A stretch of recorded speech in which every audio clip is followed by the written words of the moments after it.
自己紹介。エスキスさん、銀座の？はじめまして、銀座のレストランエスキスのシェフパティシエの寺西と申します。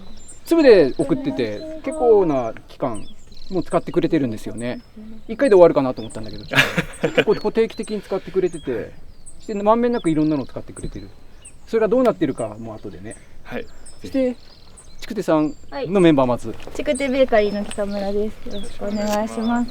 製造の菊池さんと井上さんで3人で来ました。はい、代々木上原のふみグラフィコです。よろしくお願いします。どっから説明すればいいんだろう。うち全部無農薬でやっていて、所有の補助全部。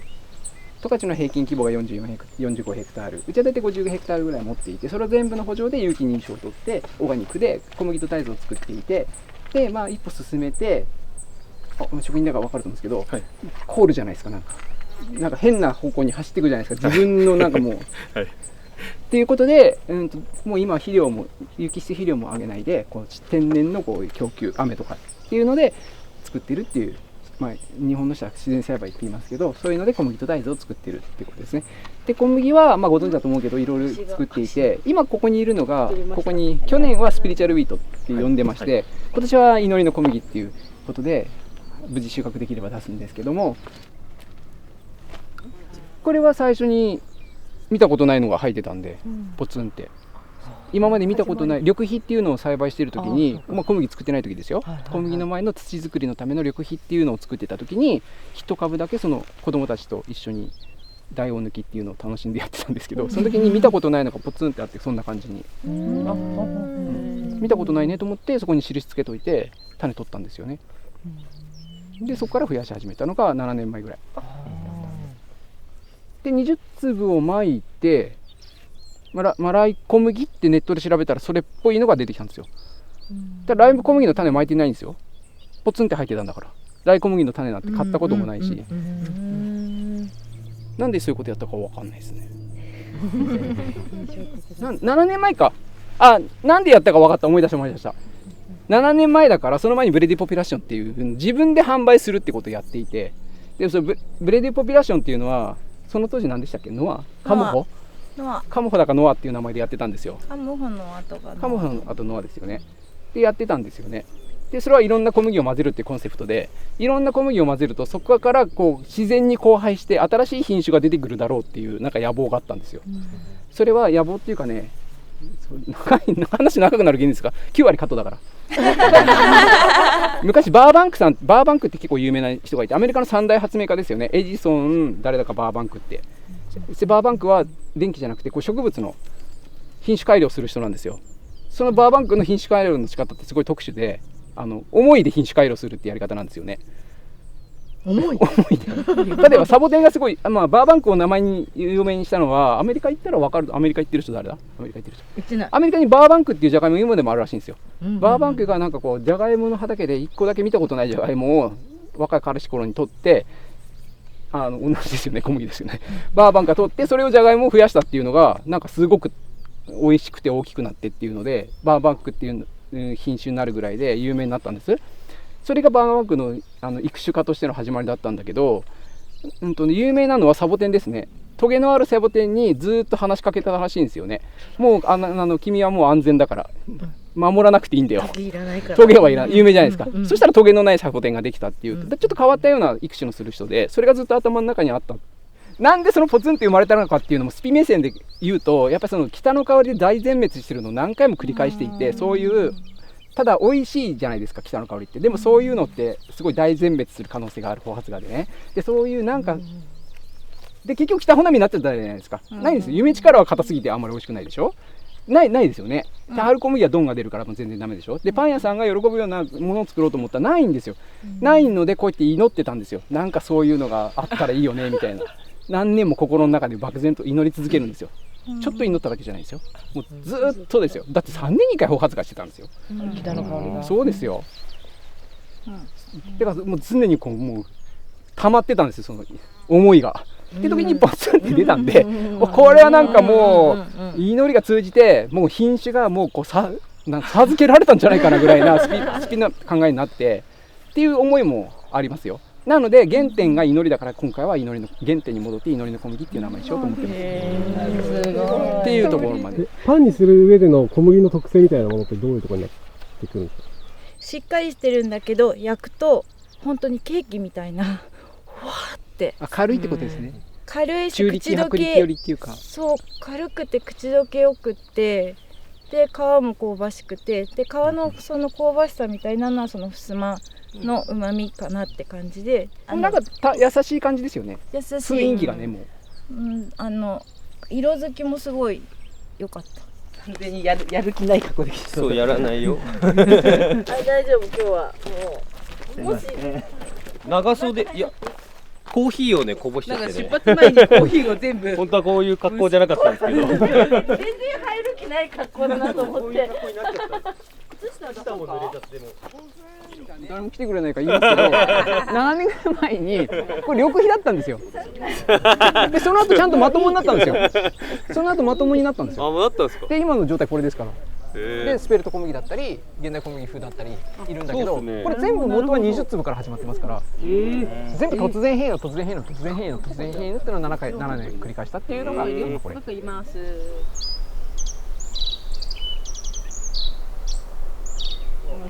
びちょびちょになるんで、ダメだと思ったらすぐ引き返してきてください。で小麦はね踏もうと思ってもそうそう踏めないんで、踏んだところで何百キロも何十キロもロスにならないんで全然踏むのは構わないです。それは思い出になります、僕のね。収穫の時こう上から見てああって心温かくなってできるんで、それはもう気持ちよく踏んでもらっても構わないなと思いますということです。時間がないんで、なんかもうあっちの方まで今日あるってことですね。そうあの辺まで行かなきゃダメかもね。走ろう。でビチョビチョになって帰ってきてください。行ってきます。これもいらない？どこまで行くの？これはこの対処方法はこの種だけ取ってこれでいいです。切り離す。これ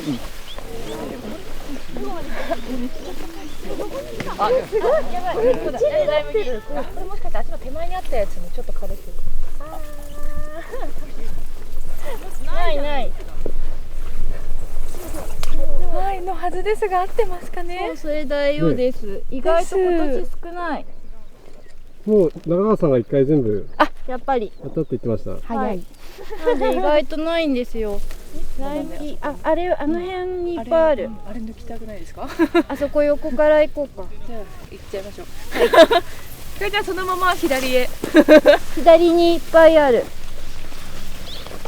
あそこのあの辺。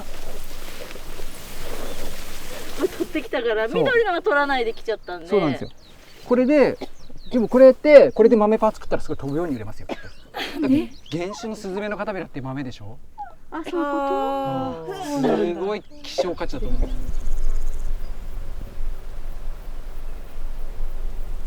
れ全部生き残ってっていう感じです。これブラックエンマ今スペルトブラックっていうので売ってるんだけど、分かる人は分かる。違いが分かる。それもやってないな。分かる人には分かるんですよ。1000円ちょっと分かる人いるんですよ。分かる人。分かる人は分かる。難しすぎましたね。でも難しすぎた？はい。香りはすごい良かったですけど、ね、かなり難しかったです。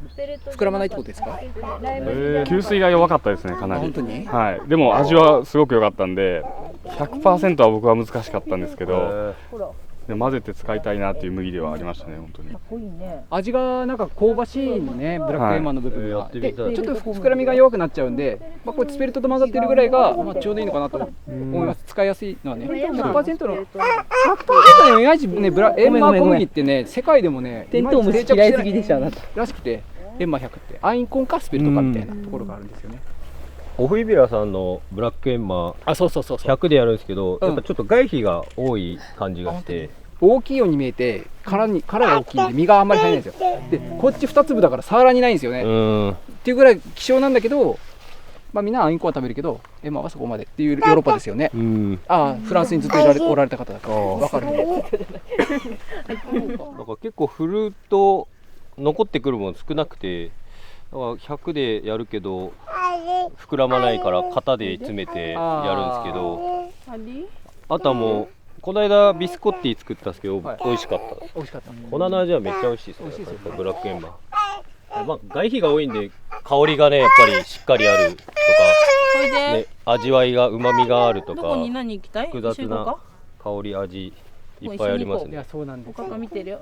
あんまり向かないですね、やっぱ通抜けっていうかっていう小麦ではあって、だからパン屋さんだったらそれしか頼まないのが月とピエロさんだけだね。あもうそれしか頼まない。なんか使ってみたい。素朴な疑問として、ここで混ぜちゃったらもうどうしようもないじゃないですか。そうです。もう分けることはできないけど、だから種類分けて作って後からパン屋さんで混ぜるみたいなことしないでここで混ぜちゃうのってなんか意味ある？大変だから。例えばこれはテキサスからのスペルトですね。一つの畑で混ざらないコンタミって言ってね、いい品種混合しないように管理しなきゃならないじゃないですか。でこれはこれでテキサスカナダの研究所からのスペルトで、これはブラックエンマーって面白い種を手に入れば手に入れるほどそれを混ざらないように管理するって大変なんですよね。機械収穫すると全部掃除してるでしょ、種まく時もね。もうそんな無理なんですよ。1列ぐらいならいいけど、そうなるとこう混ぜちゃってボーンってやっとけば、そこからまた20粒から増やせばいつでもできるでしょっていうことですっていう考えですね。これは12年目12年目。これが 12？ これが12。名前書いてるからちょっと分かんないけど、これ12年目なんですけど、初代いろいろ混ぜて毎年変化をしてるってことがパン屋さんは面白いなと思って使ってくれてたんですよね。どうですか、振り返って。振り返っていや、変化はありますね、毎年。ね、でも芯が同じなんで、ね、なんかこっちのなんか作ってるけど身を委ねて作らせてもらってる感が半端ないですよね。だから結構作ってると自分の無力感みたいなのを感じる時ありますもん。なんかこれやっぱもう中川さんが美味しいだけじゃんっていうだからそれをなるべく自分が邪魔しないようにっていうアプローチにどんどん毎年なっていくっていう、難しいですけどね。なんかみんな仲良く共存してるっていうのがすごく良くて、この畑に来ると妙に気持ちが癒されるんですよね。あとその時その時のパン屋さん、例えば北村さんとか、例えばあれですよね、チベット小麦とか、はい。イタリア小麦とか、はい。イタリア小麦、そう変わったやつをそう送って作ってもらったりするじゃないですか。そういうのはただやっぱチベット小麦はチベットで作った方がいいんだっていうことも学ぶし、イタリア小麦もね、日本持ってきて作るよりもやっぱりイタリア小麦はイタリア小麦なんだなって分かった時に、もうそのイタリア小麦の単一栽培っていうのは興味がなくなって、でも思い出としてここに混ざるわけですよ。っていう風な感じでこう思い出って鶴吉だったらベースベーカルちゃんだったりっていう思い出がすごくあって、ライコミの思い出だったりするんで、ライコミ懐かしいですよね。そういうのがなんかこういうさっきの大音抜き感じでこう一回りするんですけど、そういう時にもすごく込み上げてくるんですよね。パン屋さんの顔とか、やっぱこれって12年、この12年ってパン屋さんの12年だなと思ってるんですよね。わかります？なるほど。影が潜んでます。まあ10年も経ったら過去振り返るじゃないですか。そうやってやっぱりなんかこうパン屋さんとこう歩んできた12、まあアグリシステムもそうですけどね、アグリシステムと歩んできた12年もあるけど、それ以上にやっぱパン屋さんと歩んできた12年っていうのはすごく今振り返って思うねっていう小麦です。ただ面白いのがブレディポピュラーションっていろんなまず混ぜたじゃないですか。でスピリチュアルレッドっていうのは別のアプローチで突然変異やったじゃないですか。でそれは全く別のアプローチで育ってきたものなのに似たような品質になるっていうのが面白くて、それはさっき言った昨日のね話した酵母じゃないけど、その場所に馴染んだ小麦になってくんだなって気はしてますよね。まあ、こんなのがだって日本ではなかなか難しいですからね、こういうやり方って。そうですねまあないじゃないですか。ないですよね。まあできてるっていうのがすごくなんかあれですよね。ここがピーク、アイドルで言ったら。ピークじゃない。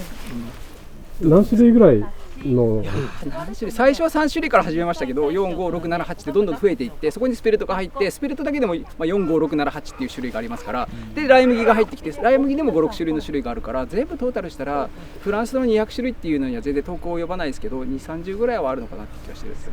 でさらに突然変異のも入っているから、もうそうなってくるともう数は分からない。うちらに生産者にしてみたらロマンですよね、新品種って。種菌と一緒ですよ。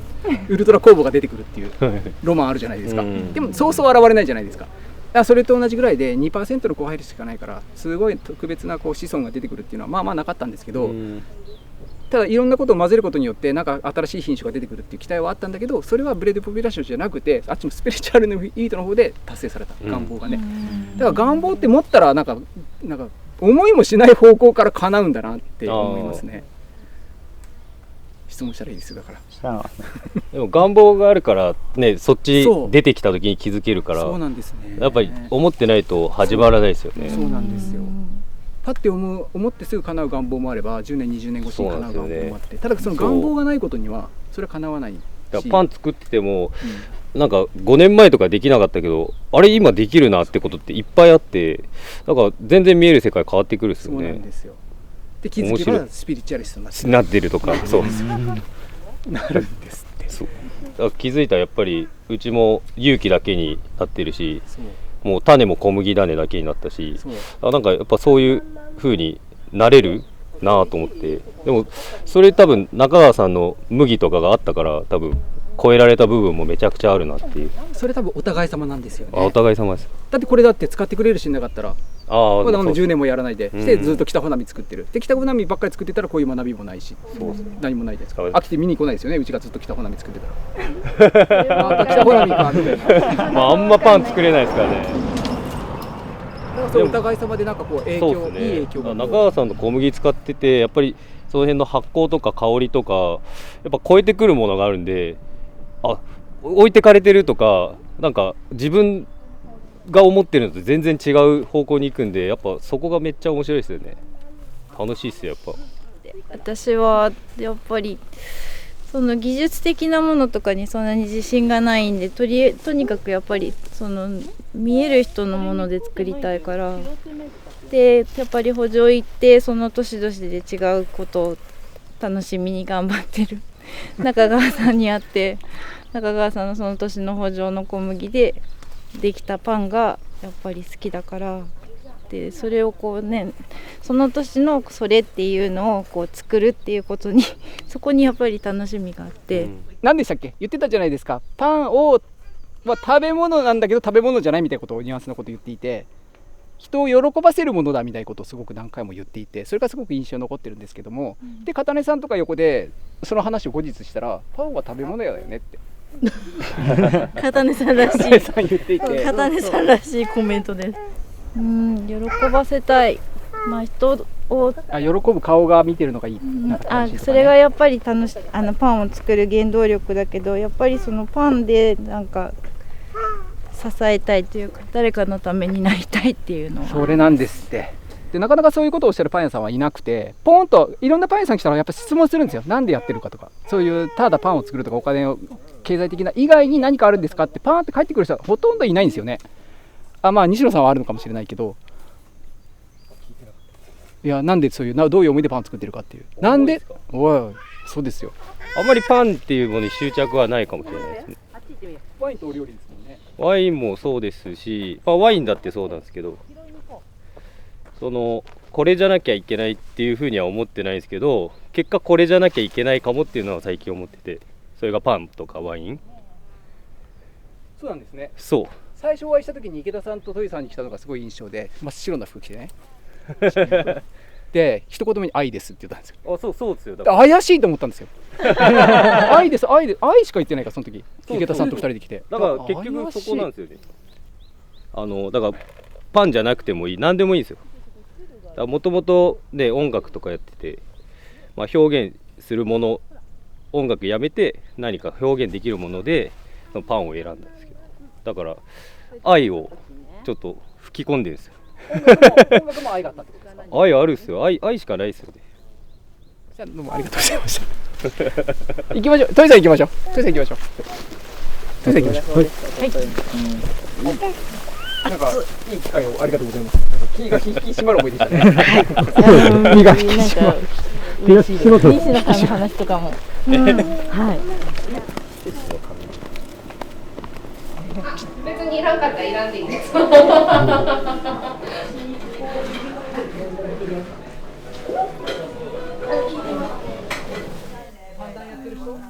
いはい、宇田さん。